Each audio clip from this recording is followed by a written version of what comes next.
नमस्कार सर्वांना, श्री स्वामी समर्थ।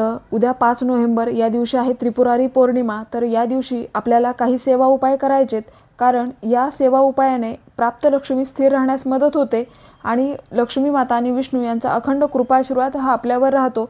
तर या दिवशी आपल्याला सकाळी लवकर उठायचे, अंघोळ वगैरे करायची, आपलं घर अंगण स्वच्छ करायचे, आपल्या मुख्य दरवाजाच्या उंबरठ्याला आपल्याला हळदीचे लेपन करायचे, मुख्य दरवाजा बाहेर दिवा प्रज्वलित करायचा आहे, रांगोळी काढायची आहे, मुख्य दरवाजावर आपल्याला हळदीने स्वस्तिक काढायचे आणि उंबरठ्याची आपल्याला छान पूजा करायची आहे। या दिवशी आपल्याला तुळशीची हळद, कुंकू, अक्षदा, धूप दीप दाखवून पूजा करायची आहे। तुळशीमध्ये शुद्ध गाईच्या तुपाचा दिवा प्रज्वलित करायचा आहे, तुळशीला कच्चं दूध अर्पण करायचं आहे, हळद मिश्रित पाणी आपल्याला तुळशीला अर्पण करायचं आहे आणि तुळशीभोवती आपल्याला 5 किंवा 11 प्रदक्षिणा घालायचे आहेत। प्रदक्षिणा घालताना ओम नमो भगवते वासुदेवाय या मंत्राचा जप करायचा आहे।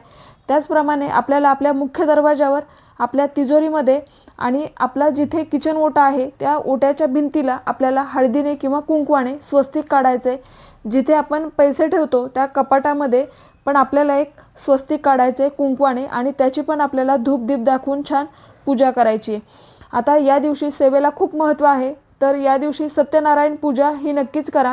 जर तुम्ही याआधी केली नसेल तर आपल्या चॅनलवर सत्यनारायण पूजा कशी करायची याचा डिटेल व्हिडिओ आहे, तर ते बघून तुम्ही नक्कीच सत्यनारायण करा, कारण पौर्णिमेच्या दिवशी सत्यनारायण पूजेलाही खूप महत्त्व आहे।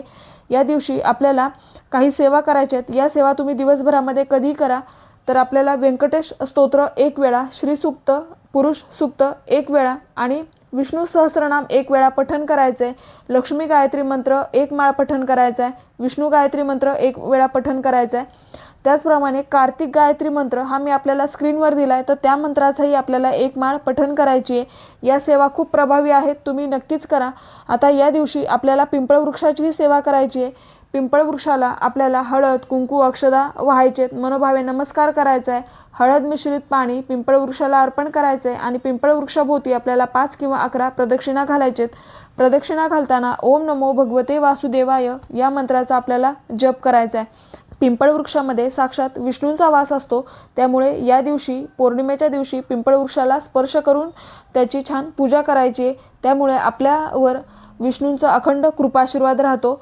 तर अशा पद्धतीने आपल्याला या दिवशी वेळ वाया जाऊ न देता जेवढ्या जमतील तेवढ्या जास्तीत जास्त सेवा करायच्यात। त्रिपुरवात ही आपल्याला या दिवशी महादेवांच्या मंदिरामध्ये प्रज्वलित करायची असते। ती कशी करायची याचा डिटेल व्हिडिओ आपल्या चॅनलवर आहे। सर्वांना श्री स्वामी समर्थ।